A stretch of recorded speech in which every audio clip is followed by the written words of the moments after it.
Bienvenidas y bienvenidos a su programa Ya lo dijo la Corte, en el cual analizamos los fallos emblemáticos, las sentencias más importantes del máximo tribunal de la República. En esta ocasión vamos a analizar un pronunciamiento del Tribunal Pleno de nuestra Suprema Corte, por medio del cual se resuelve la acción de inconstitucionalidad 22/2016. En esta importante sentencia, la Corte reflexiona sobre una figura que ha sido objeto de regulación tanto en el derecho interno como en el derecho internacional y que para efectos de sintetizar vamos a llamarlo el matrimonio infantil, es decir, el matrimonio realizado entre personas menores de edad. Y para entender el alcance y los temas que aborda el Tribunal Pleno en esta muy relevante sentencia, le doy la bienvenida al programa a Fabiana Estrada Tena. Fabiana, un gusto saludarte, muy bienvenida a este programa. Muchísimas gracias, Miguel. Un gusto saludarte también. Igualmente. Y le doy la bienvenida a Miguel Núñez. Gracias por estar aquí, Miguel. Eres muy amable por participar. Gracias a ustedes y un gusto estar aquí nuevamente.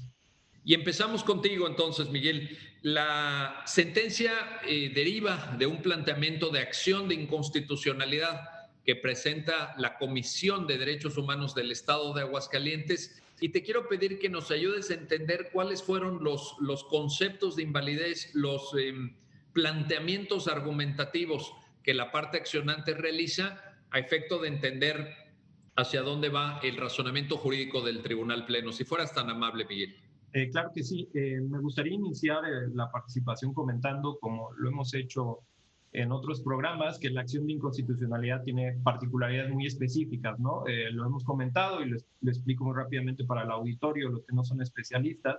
La acción de inconstitucionalidad busca analizar normas, en este caso normas con carácter de ley, y analizar su constitucionalidad a la luz de lo establecido en la Constitución y en tratados internacionales, ¿no? Y la peculiaridad que tiene es que si se considera que hay una inconstitucionalidad, se declara la invalidez con efectos generales de las normas, ¿no? Entonces, la entidad que trajo esta demanda es la Comisión de Derechos Humanos del Estado de Aguascalientes, y su preocupación era que en ese estado se hicieron varias reformas al Código Civil del Estado de Aguascalientes. Reformas complejas y que incluyen a muchos artículos. No solamente en esta acción se analiza un solo artículo, o dos o tres, como es típico en demandas de amparo o en otras demandas de acción de inconstitucionalidad, sino una serie compleja de reformas a varios artículos y derogaciones a varios artículos que regulaban la forma en que las personas contraían matrimonio en el estado de Aguascalientes, y en específico cómo se podía o no contraer matrimonio por personas menores de edad, ¿no? Menores de 18 años. Entonces, lo que sucedió es que en el estado de Aguascalientes se estableció como una regla absoluta que solo pueden contraer matrimonio las personas que tengan al menos 18 años de edad, y en consecuencia se modificaron una serie de reformas que aludían a la emancipación, reglas sobre los bienes, esponsales, etcétera, ¿no? Entonces fue una reforma compleja. La comisión, como conceptos de invalidez, trajo una gran cantidad de argumentos, muchos destinados, o podremos agruparlo en dos grandes grupos. Uno relacionado con la afectación que esta modificación legal trajo a la interpretación que la Comisión hacía del derecho internacional, de varias convenciones en donde la Comisión dice que es verdad que hay que establecer cierta edad para contraer matrimonio, pero que no es adecuado que esta regla sea absoluta, sino que debe haber una especie de excepciones, ¿no? Si una persona es menor, por ejemplo, de 18 años, como se establece en esta norma, debe haber algún tipo de excepciones para ciertas personas bajo circunstancias muy específicas que puedan contraer matrimonios. Y otra serie de grupos de argumentos estaba relacionado con cuestiones muy específicas como la progresividad, la afectación a aspectos relacionados con el matrimonio, es decir, las consecuencias que el matrimonio da en derechos de las personas, derechos a la seguridad social, derechos de filiación, etcétera, y también afectación a lo que considera la Comisión como una incidencia al libre desarrollo de la persona. Muy bien, muchísimas gracias, Miguel. Pues estos son los planteamientos de la comisión. Y ahora te quiero preguntar, Fabiana, antes de entrar propiamente al fondo de las cuestiones de técnica jurídica, ¿por qué es importante hablar de matrimonio infantil en México? ¿Es algo, por ahí se leía algún argumento en relación a que esto pasa en África o en el sudeste asiático? Pero en México este es un problema real, es un problema vigente. ¿Por qué debería de preocuparnos este tema, Fabiana, por favor?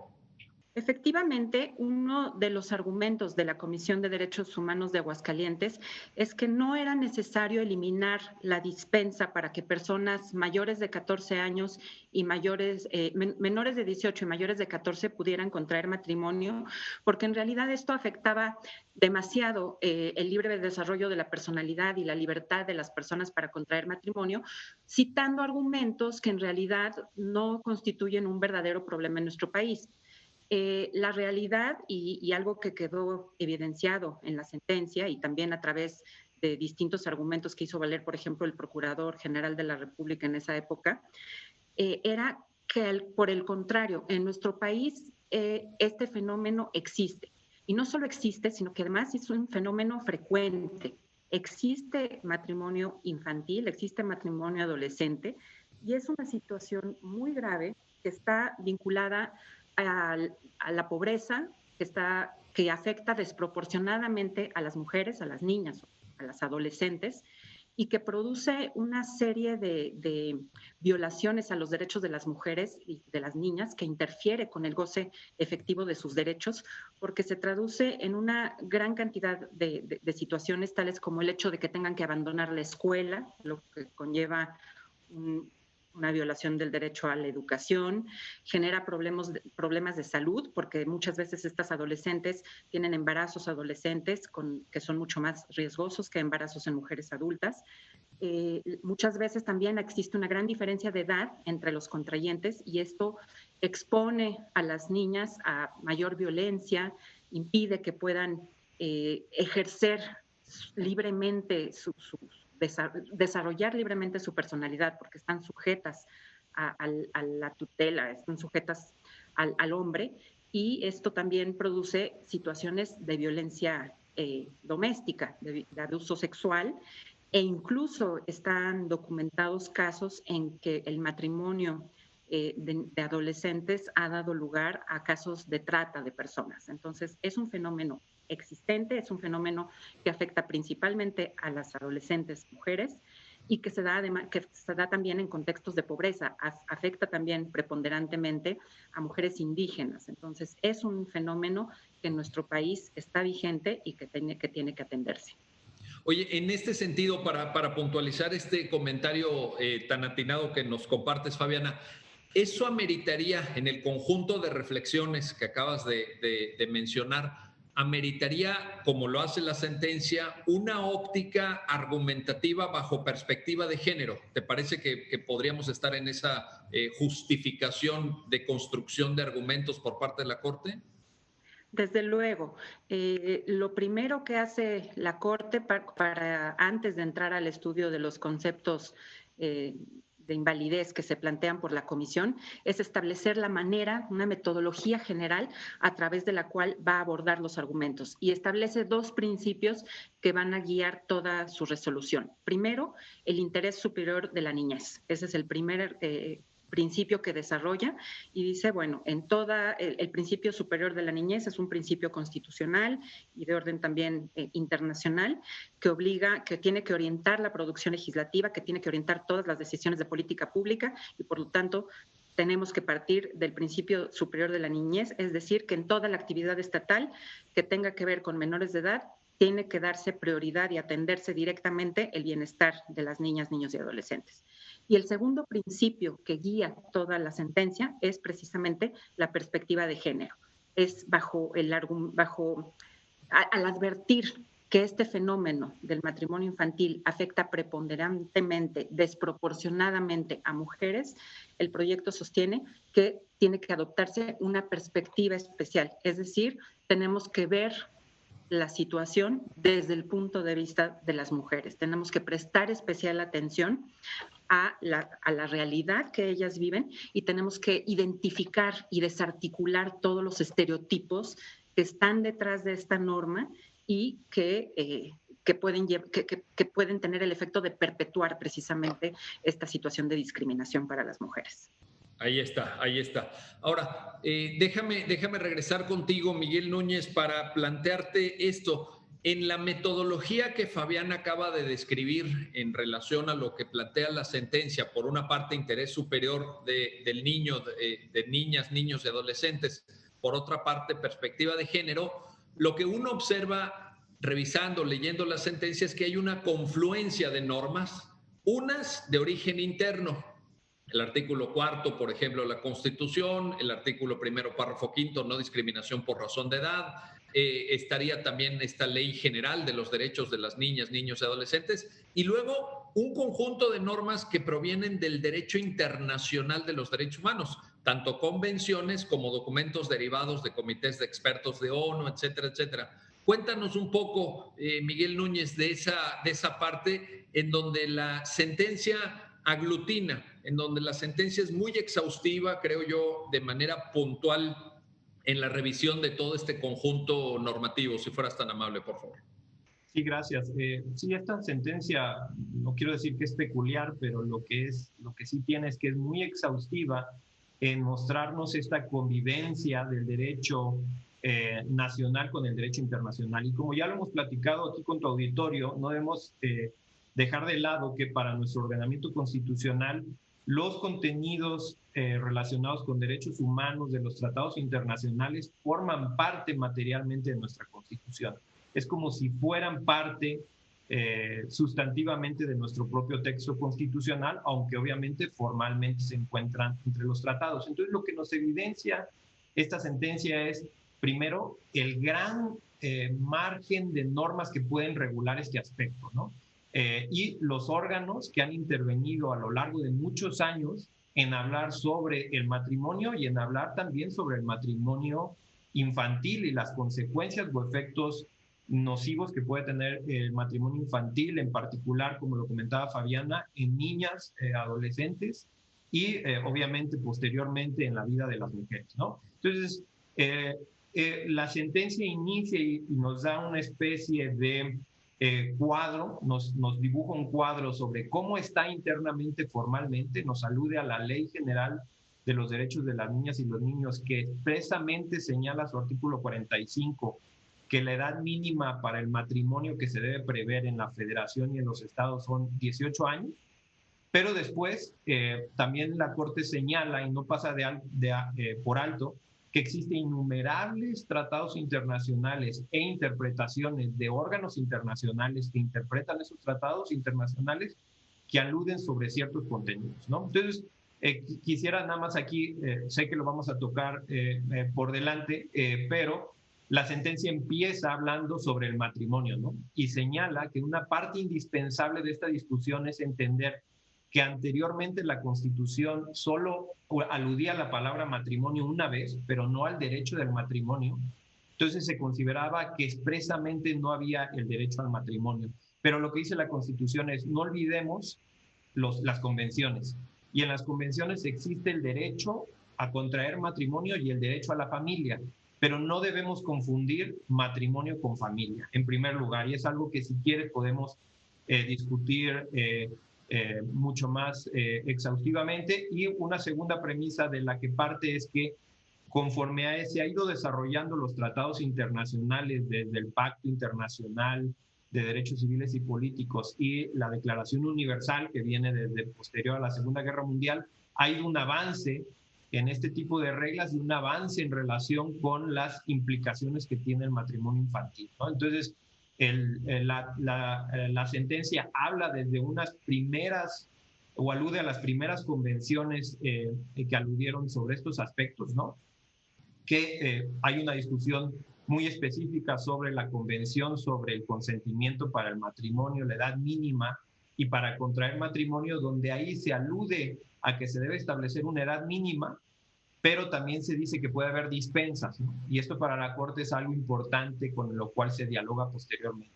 Pero la Corte después hace el análisis y la exposición del resto del contenido de los tratados, donde se habla sobre el matrimonio, el derecho del matrimonio, el derecho a formar una familia, pero también la igualdad, la protección de los menores, la necesidad de establecer una edad mínima para contraer matrimonio que busque salvaguardar los derechos de las demás personas y en particular los derechos de las niñas y de las mujeres, ¿no? Que como lo comentó Fabiana y como lo expresan, incluso que no es usual el Procurador General de la República en ese momento, todos los efectos negativos que puede llegar a tener el matrimonio infantil en una persona y en el propio ordenamiento jurídico, ¿no? Y por lo cual era de suma importancia que la Corte atendiera de lleno si era factible establecer como regla los 18 años a la luz del derecho internacional o si el derecho internacional exigía necesariamente que hubiera como una especie de excepciones, ¿no? Oye, gracias, Miguel. Y en este sentido, Fabiana, una de las convenciones que está citada en la sentencia y que trata específicamente este tema es la Convención sobre el consentimiento para el matrimonio, la edad mínima para contraer matrimonio y el registro de los matrimonios. Y ahí empieza un poquito la discusión en términos de este conjunto de normas a los que Miguel Núñez aludía, porque aquí se habla de un concepto un tanto vago, dice edad núbil, la edad núbil como un punto mínimo a partir del cual ya se pueden autorizar los matrimonios, nunca antes, y esto va en contra de algunos otros elementos como la Convención de los Derechos del Niño, la famosa CEDAW, la Convención para eliminar todas formas de discriminación contra la mujer, de recomendaciones de comités, porque y también aparece en términos de lo que el propio Miguel comentaba, esta figura que tú aludiste en tu primer comentario de la dispensa. Entonces, parecería que en el derecho internacional esta convención que es anterior en el tiempo respecto a estas otras que mencionamos, que son de los años 70 y de los años 80 del siglo pasado, parecería que podríamos identificar una orientación hacia prohibir el matrimonio infantil. ¿Coincides con este punto de vista, Fabiana? Sí, definitivamente. La sentencia me parece que hace describe un panorama de manera muy efectiva acerca de la manera en que ha evolucionado esta figura de la edad para el matrimonio, la dispensa, el derecho al matrimonio, partiendo de estas convenciones más antiguas y hasta el momento actual. Esta convención que mencionas, la Convención sobre el Consentimiento para el Matrimonio, la edad mínima y el registro de los matrimonios, es de 1962. Y es esta convención en la que se centra fundamentalmente el planteamiento de la Comisión de Derechos Humanos de Aguascalientes, porque esta convención establece un derecho a contraer matrimonio para toda persona que esté en edad núbil, que esto el proyecto lo desarrolla y dice, bueno, no es claro que es en edad núbil, pero lo que sí podemos decir es que no es la edad puber, no es la edad, no es la pubertad el momento a partir del cual se tiene este derecho, sino que corresponde a los estados parte establecer una edad mínima para contraer matrimonio. Pero la parte en la cual se centra el planteamiento de la Comisión de Derechos Humanos de Aguascalientes es en el establecimiento de que en uno de los artículos de esta convención, donde se dice que no podrán contraer legalmente matrimonio las personas que no hayan cumplido esa edad mínima, salvo que una autoridad competente por causas justificadas y en interés de los contrayentes dispense el requisito de edad. A partir de esta mención a la dispensa, se pretende construir un argumento en el sentido de que todos los estados deben establecer la dispensa, que es correcto establecer una edad mínima para contraer matrimonio, pero que necesariamente debe preverse la dispensa, porque esta dispensa permite, en casos en que ya existe una madurez de los adolescentes, permite dar respeto o dar cierta deferencia a su ciertas circunstancias en que sea benéfico para ellos, puedan contraer matrimonio. El proyecto, para interpretar este precepto de esta convención, que como decía es antigua, es de 1962, establece primero pues, que los derechos humanos son dinámicos, no son estáticos, y que tienen que interpretarse conforme a varios principios. Tienen que interpretarse conforme al principio de progresividad, en el cual cada vez debe haber una mayor tutela de los derechos humanos. Deben también interpretarse de conformidad con el principio de interdependencia, de tal manera que los cambios en la interpretación de un derecho inciden en los cambios en la interpretación de otro derecho. Y establece también que para interpretar esta convención tenemos también que interpretarla en su contexto histórico, y para ello hace una referencia al preámbulo. Y dice, bueno, efectivamente están previstas las dispensas, pero en el preámbulo se señala claramente que la intención final de esta convención es eliminar el matrimonio infantil. Eso era como una aspiración de la propia convención. Y a partir de ahí, la sentencia hace un estudio muy interesante de los tratados posteriores. Tratados posteriores en los cuales ya no se prevé esta figura de la dispensa, no se prevé en la Convención para eliminar todas las formas de discriminación contra la mujer, y además esta interpretación, digamos, que busca alejarse de la dispensa, también se corrobora con la Convención sobre los Derechos de los Niños. Y a partir de esta evolución, viendo que posteriormente no se reiteró la figura de la dispensa y que lejos de ello, en varios documentos, recomendaciones de los comités CEDAW y del Comité de Derechos de los Niños, se ha recomendado, incluso en recomendaciones específicas para México, que se haga valer la prohibición absoluta del matrimonio antes de los 18 años, el proyecto concluye que hay claramente una tendencia a la erradicación y a la prohibición total del matrimonio. Ahí está. Bueno, vamos a hacer una pausa, no se vayan, vamos a continuar dentro de muy pocos minutos platicando con nuestros invitados sobre esta importante sentencia de la Suprema Corte, de nuestro Tribunal Pleno, por medio de la cual se resuelve la acción de inconstitucionalidad 22/2016. No se vayan, regresamos enseguida.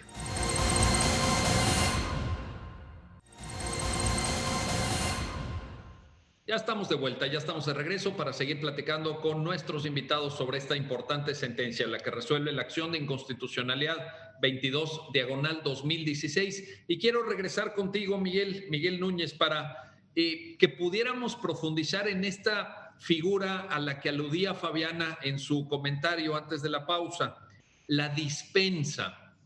Ya se mencionó este artículo 45 de la Ley General de los Derechos de Niñas, Niños y Adolescentes, el marco jurídico internacional, etcétera, pero en criterio de la Comisión de Derechos Humanos de Aguascalientes, accionante en el presente caso, se estima que la dispensa sirve para que una autoridad judicial pudiera verificar el consentimiento, las condiciones de libertad de los contrayentes, etcétera, y en esa virtud, la comisión dice, pues se tiene que prever esta pequeña, no sé si llamarle excepción o modulación de la prohibición completa y total del matrimonio infantil.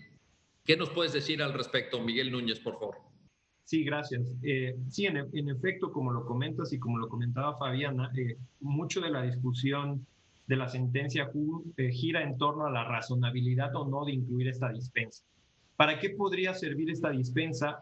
Pues lo que la comisión quiere es evidenciarle al Tribunal Pleno que pueden existir diferentes circunstancias que puedan llevar a que es más benéfico para una persona, podría decirse, o alegaban ellos que puede ser más benéfico para una persona contraer matrimonio a pesar de ser menor de 18 años, y que por ello esta regla absoluta de prohibición, ¿no?, o si lo queremos traducir de otra manera, este requisito esencial para contraer matrimonio sea un requisito altamente gravoso en los derechos de las personas, ¿no? Entonces, ponía muchos ejemplos la comisión, tanto beneficios, imagínense, de seguridad social, ¿no?, o beneficios incluso, en México es poco común, pero en otros países hay beneficios fiscales cuando se hacen las declaraciones, cuando se están casados, o incluso, y ese es quizá el mayor peculiaridad que tiene esto, presunciones de filiación, ¿no?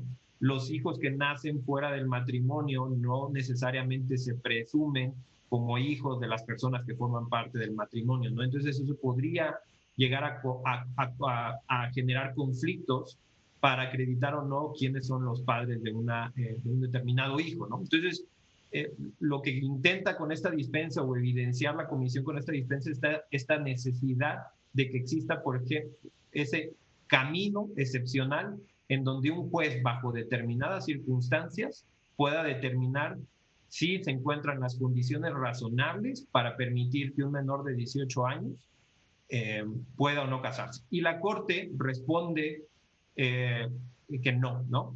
Quizá la respuesta no es muy fuerte, pero lo hace a partir de muchos argumentos de muy diversas especies. Primero dice, como ya lo comentaba Fabiana, que hay un interés superlativo, imperioso, aunque y este fue un punto de discusión en la sentencia, sobre cuál era el rango o el estándar de escrutinio al que se iba a aplicar esta medida legislativa, ¿no? Y la Corte llega a una conclusión, aunque no existe o yo no veo en la votación una consolidación de la mayoría de los ministros en este criterio, pero fue el criterio que se evidenció en el fallo, la Corte llega a un criterio de razonabilidad, ¿no? Es decir, las medidas tienen que pasar un aspecto de razonabilidad. Hay otros ministros que por el contrario decían, tiene que aplicarse aquí un escrutinio estricto, ¿no? Y muchos dicen, si le aplicas escrutinio estricto no lo pasa, o si lo pasa es muy difícil de pasar, implican otras circunstancias, pero hubo un debate profundo sobre este aspecto. Y a la conclusión a la que llegó el Pleno es que existe esta finalidad, ¿no? De regular de esta manera el matrimonio de entre dos personas, de establecer este requisito de 18 años, y muchas de las finalidades tienen que ver con los efectos negativos de permitir que personas de menos de 18 años contraigan matrimonio, ¿no? Entre muchos de los ejemplos que utilizó la Corte es que se dificulta el acceso a la educación y a la información de las personas menores de edad que forman parte de este matrimonio. Por lo general, y esto lo ejemplifica muy bien en su documento la Procuraduría, tiene repercusiones en sociales y de salud, genera muchas veces violencia doméstica, o se ha denotado que puede generar violencia doméstica, se incentivan ciertos estereotipos y se limitan en muchas ocasiones la autonomía sexual y reproductiva de las mujeres, ¿no? Entonces dice la Corte, hay una finalidad para regularlo de esta manera y la forma en que se reguló es idónea para lograr el fin pretendido, que es una mayor protección del interés superior de la infancia y a su vez una mayor protección de los derechos en específico de las niñas y de las mujeres, ¿no? Y la sentencia utiliza incluso varias estadísticas. Dice que mundialmente hay 15 millones de niñas que forman parte de matrimonios infantiles, ¿no? Y no necesariamente todos los matrimonios infantiles podría decirse que tienen estos efectos nocivos, pero lo que ve el ordenamiento jurídico es que sí hay una incidencia o una incidencia mayúscula, un tipo de estas consecuencias, y lo que se pretende mejor es limitar cierta ejercicio del libre desarrollo de la personalidad y del derecho a contraer matrimonio para proteger de una mejor manera los derechos de los niños y en específico de las niñas y las adolescentes. Correcto. A ver, sobre este punto, Fabiana, a ver, en el criterio de la Comisión de Derechos Humanos de Aguascalientes se introduce precisamente, como lo acaba de apuntar, tú ya también lo habías mencionado, Miguel lo acaba de apuntar, el derecho al libre desarrollo de la personalidad.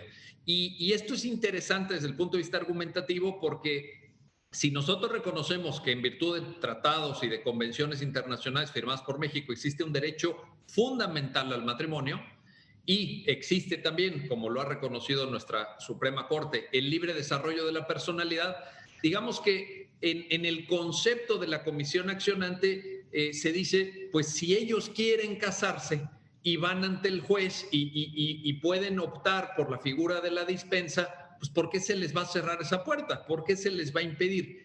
¿Qué tanto incide tanto el libre desarrollo de la personalidad como el concepto de consentimiento. ¿Qué tipo de consentimiento puede dar una persona, digamos, de 14 o de 15 o de 16 frente al conjunto de obligaciones que asume un sujeto, un individuo, cuando celebra un matrimonio? ¿Qué decir sobre esa parte de la sentencia, Fabiana, si fueras tan amable?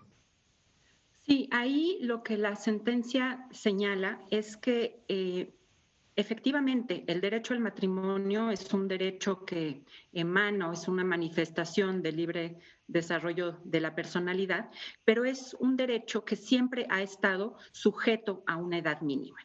Y esa sujeción a una edad mínima cumple una función muy importante, que es precisamente la de asegurar el consentimiento. Este derecho al matrimonio requiere que haya un pleno consentimiento, y desde sus orígenes, desde esta convención que establecía precisamente, era sobre el consentimiento para contraer matrimonio. La edad mínima para contraer matrimonio está ligada precisamente al consentimiento.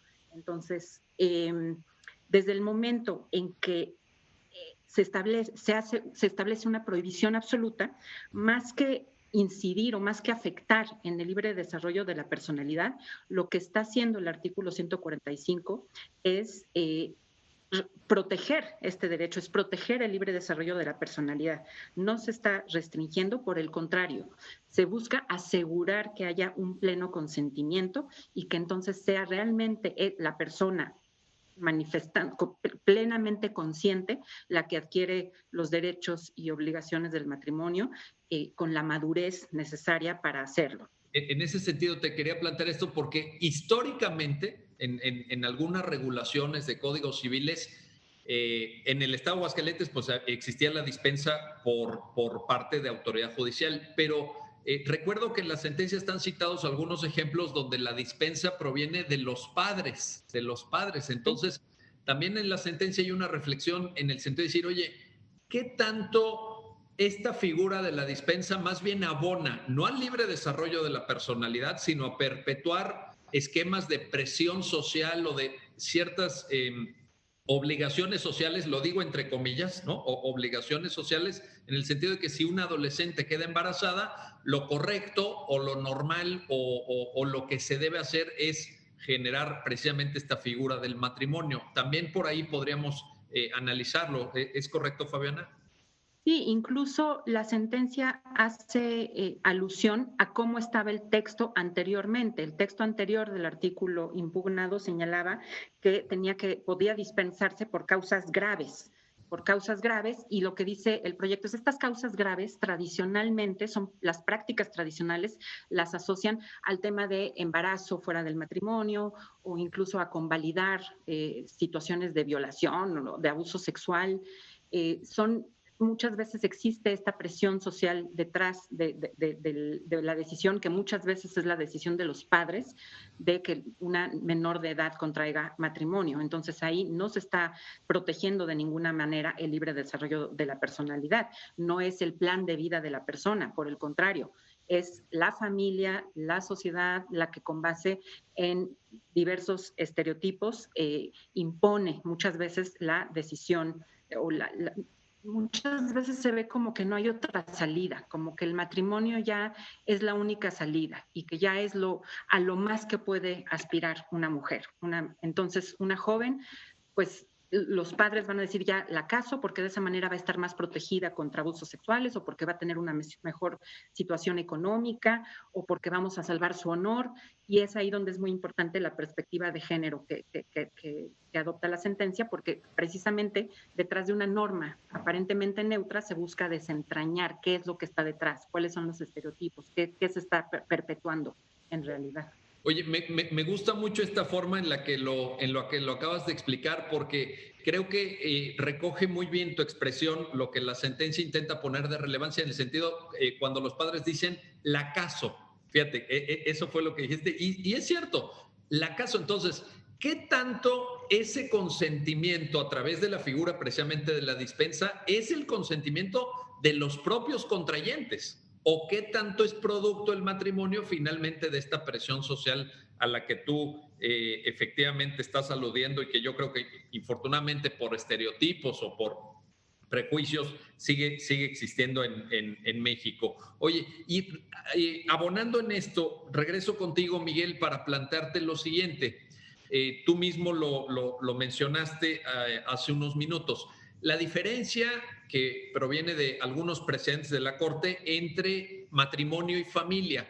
En el concepto que también hace valer la Comisión de Derechos Humanos de Aguascalientes, en el sentido de decir, bueno, es que si ustedes no permiten que se casen estas personas, de todas formas ellos pueden convivir bajo otra figura.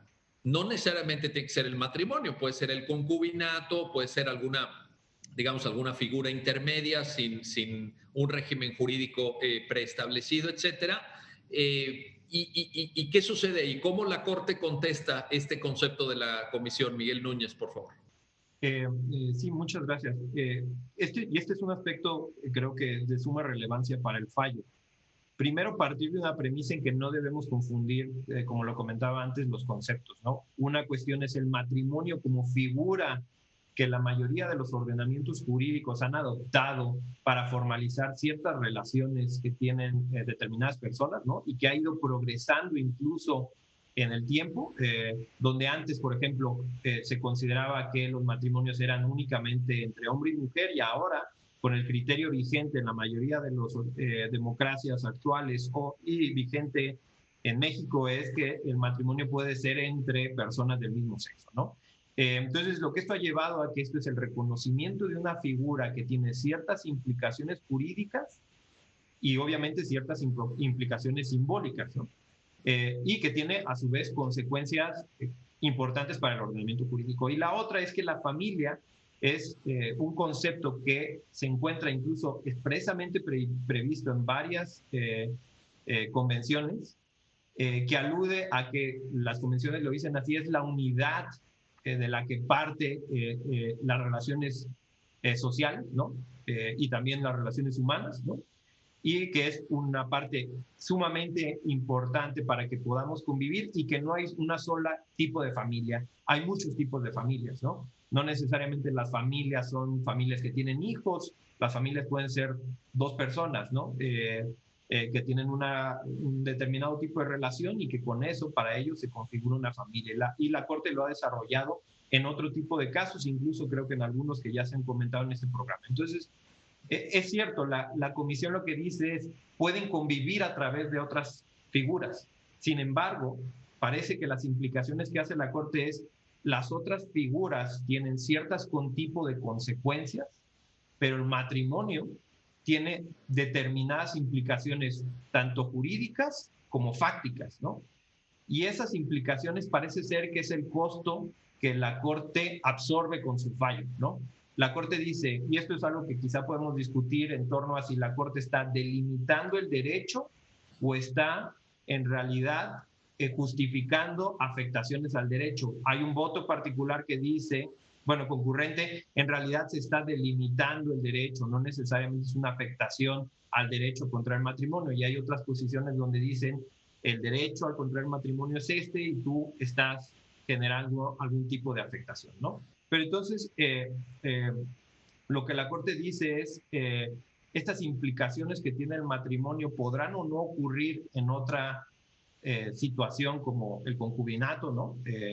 Pero, insisto, como tiene ciertas consecuencias el matrimonio, el costo que vamos a absorber es que por evitar errores, no lo dice la sentencia de esa manera, pero por evitar una situación donde podamos poner en peligro el interés superior de una niña o de un adolescente, vamos a aceptar que es válido que pongamos como limitación los 18 años.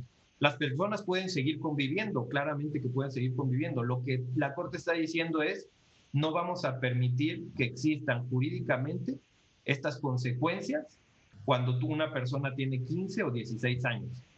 Podrás adquirir esas consecuencias cuando tengas 18, ¿no? Y así, por ejemplo, hay limitaciones en otro tipo de derechos, como el derecho a votar, ¿no? Se considera razonable establecer un tipo de limitaciones por los beneficios que no trae considerar esa edad específica, ¿no? Y los beneficios no tanto también individuales, sino sociales, ¿no? Ahora, en esta discusión que efectivamente, como muy bien lo refieres, retoma uno de los votos concurrentes y de la postura de alguno de los integrantes del Pleno, habría también la posibilidad de introducirlo, digo, de manera, digamos, colateral a la discusión abordada por la sentencia, el concepto de titularidad. Es decir, hay derechos cuya titularidad inicia a cierta edad. Estoy pensando en el derecho al trabajo. Si tú tienes menos de 15 años, constitucionalmente no puedes trabajar. Y creo que no necesariamente se tiene que entender como una limitación o una restricción, sino simplemente como una no titularidad. No titularidad por razón de edad. En este caso, tal vez lo podríamos concebir de esa manera, aunque ahí la discusión vendría en un plano de la ley y no de la Constitución, como en el caso del artículo 123. Bueno, déjenme hacer una pausa, no se vayan, regresamos enseguida para seguir platicando de esta importante sentencia y de todos los asuntos. Ya ven ustedes que está muy interesante y muy nutrida esta discusión, porque nos convoca también a pensar en estereotipos, en prejuicios, en el modelo de sociedad que entre todos tenemos que construir. Regresamos enseguida.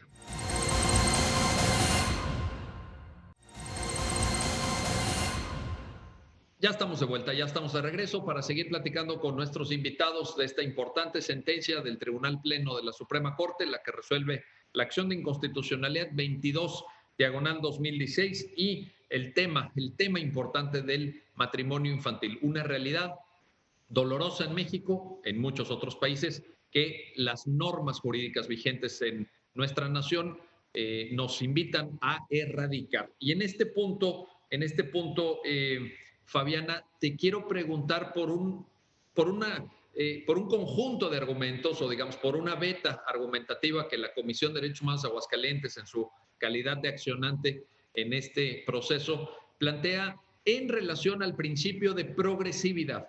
Es decir, en el concepto que ellos hacen del conocimiento de la Suprema Corte, se dice que el planteamiento de la reforma de la legislación local en Aguascalientes violaría la progresividad de los derechos humanos. ¿Qué contesta la sentencia, Fabiana, por favor?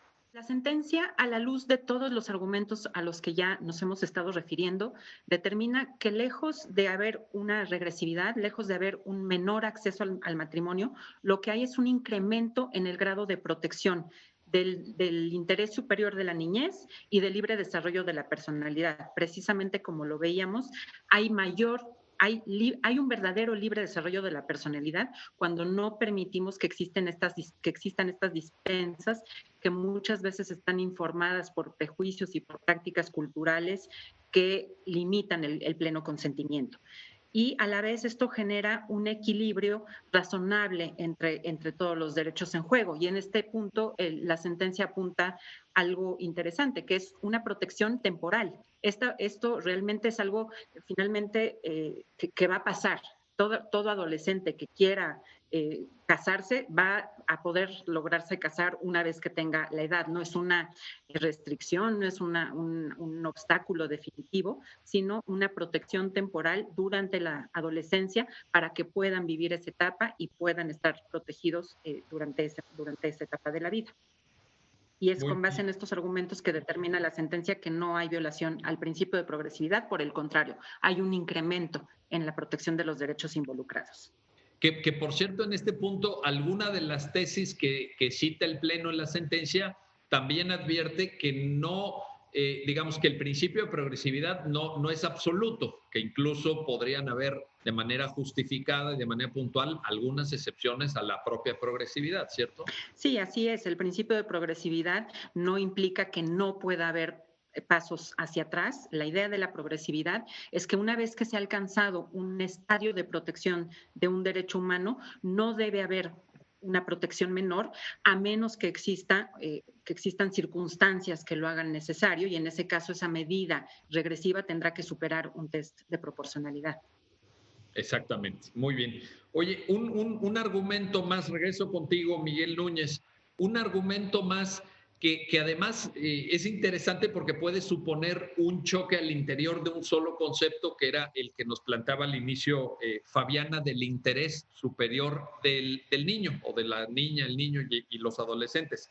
Se dice también por la Comisión de Derechos Humanos de Aguascalientes que podría esta reforma dejar desprotegidos los derechos y por tanto afectar el interés superior de los menores que sean hijos de estas dos personas a quien no se les permite llevar a cabo el matrimonio.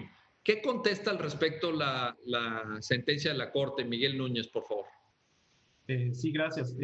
Aquí, como lo veníamos comentando antes, hay muchas implicaciones en este tipo de reglas y una de ellas, como bien lo comentas, es la incidencia que se tienen dentro de las relaciones filiales con los niños y la incidencia con derechos específicos que se generan a partir de esas situaciones como los alimentos, ¿no? O la convivencia. Entonces, lo que la Corte señala es que este tipo de derechos de los niños y niñas, por ejemplo, obtener alimentos, a la convivencia, a gozar de las medidas de protección por parte de la familia, a la identidad, a obtener un nombre, ¿no? A la nacionalidad, a gozar de cierta patria potestad y guardia y custodia, o incluso a heredar, ¿no? No derivan necesariamente de la relación ni directa ni indirectamente del matrimonio.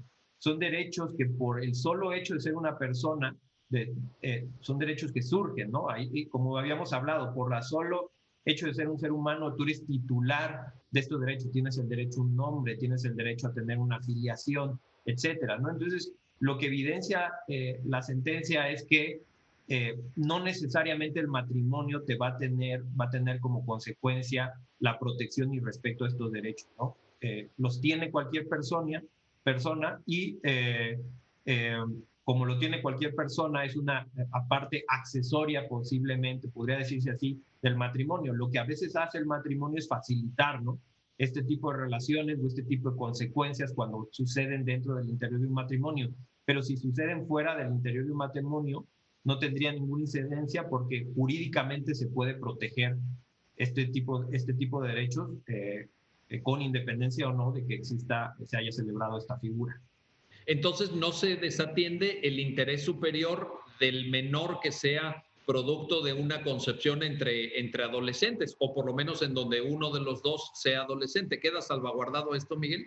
Exacto, la Corte expresa y dice sí, por el hecho de ser persona, este adolescente, esta niña que tiene, imagínense, un hijo teniendo 16 años, pues esa niña que tuvo un hijo tiene, con otros medios se le protegen determinadas situaciones a ella como niña. Y aparte al hijo, el hijo, por el mero hecho de ser persona, tiene estos mismos derechos relacionados con el nombre, ¿no? O con los alimentos, o con la guardia y custodia, con independencia del matrimonio. Entonces, lo que busca la Corte decir aquí es lo que se salvaguarda al final de cuentas es el interés, como tú lo mencionas, el interés superior de la infancia, quizá en una doble modalidad, en un ejemplo como este, donde sea una menor que tiene un niño, ¿no? O una niña, claro que puede tener algún tipo de dificultad porque es más difícil, por ejemplo, probar la filiación, ¿no? Si no estás dentro del matrimonio porque no existe esta presunción legal, pero el derecho te puede otorgar otro tipo de herramientas para lograr este fin y no necesariamente que tengas que estar casado y con todas las implicaciones que hemos hablado y de las que ha destacado Fabiana, las implicaciones que tiene sobre estas personas el estar casado cuando no se tiene una edad suficiente, ¿no? Correcto. Oye, y en este sentido, Fabiana, para extender precisamente esta reflexión y este argumento, ¿qué tanto es relevante también en el conjunto de reflexiones de esta sentencia que, como dije al principio, es muy detallada, muy específica en el estudio de cada uno de las normas aplicables, pero desde el punto de vista sociológico, ¿qué tan relevante es la figura del embarazo adolescente? Que es un problema de salud en México reconocido por las autoridades. Muchas mujeres que todavía no alcanzan la mayoría de edad, incluso edades muy escasas, incluso por debajo de los 14 años, año con año se embarazan y eso afecta un conjunto de derechos. Tú ya mencionaste algunas de esas situaciones. Pero ¿qué tanto aquí la Corte también apela a esa realidad? También voltea porque, ya ustedes lo citaban, la Corte en la sentencia cita datos estadísticos de cómo estamos en diversas materias en referencia a los puntos discutidos.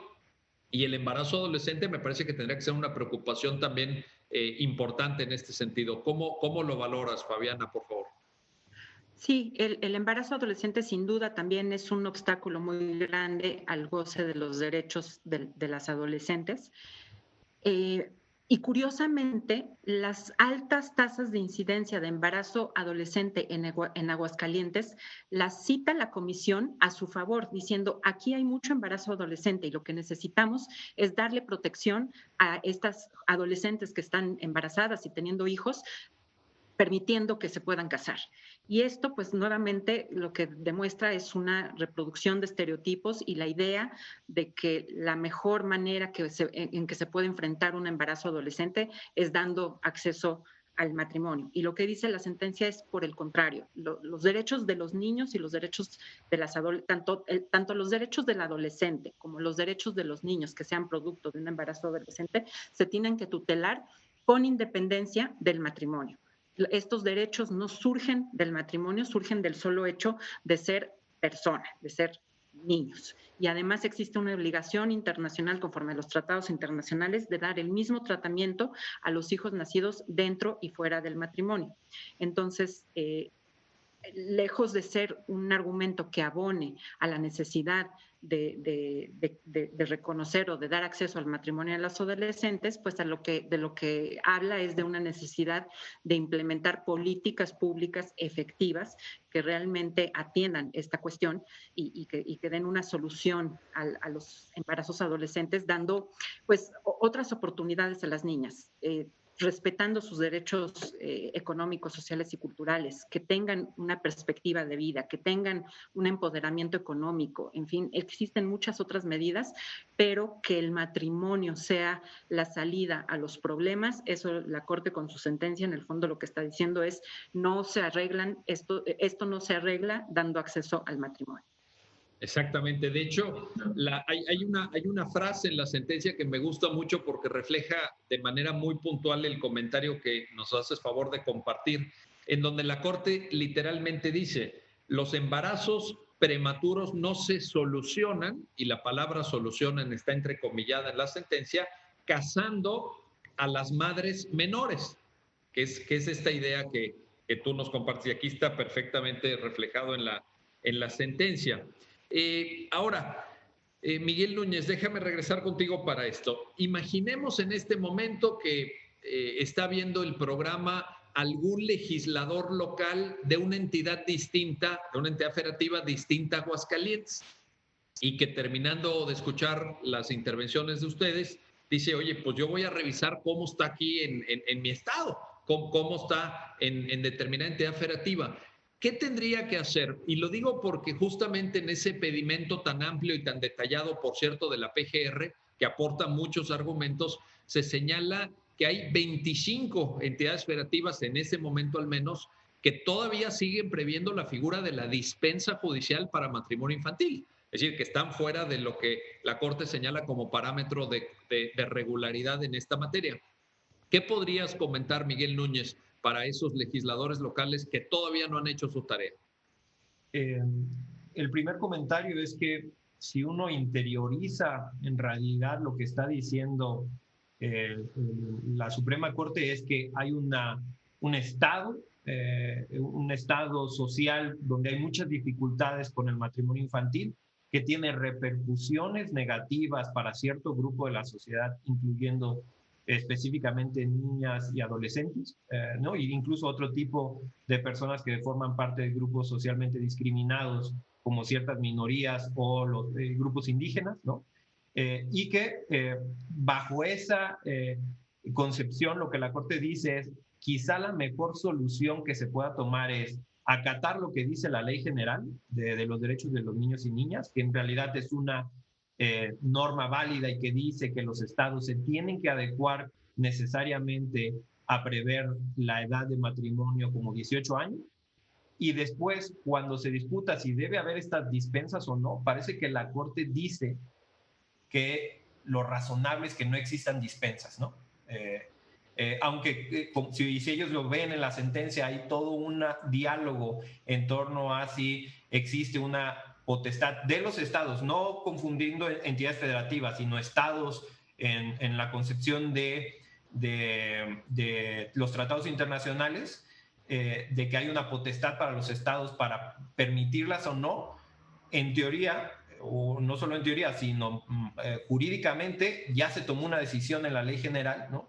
Y la decisión en la ley general tendría que ser acatada por los estados. Incluso en ciertos votos concurrentes también se discute o no sobre la viabilidad o la razonabilidad constitucional de esta decisión ya tomada por el Congreso de la Unión en la ley general, pero en sí es una norma que tendrían que acatar las entidades federativas, ¿no?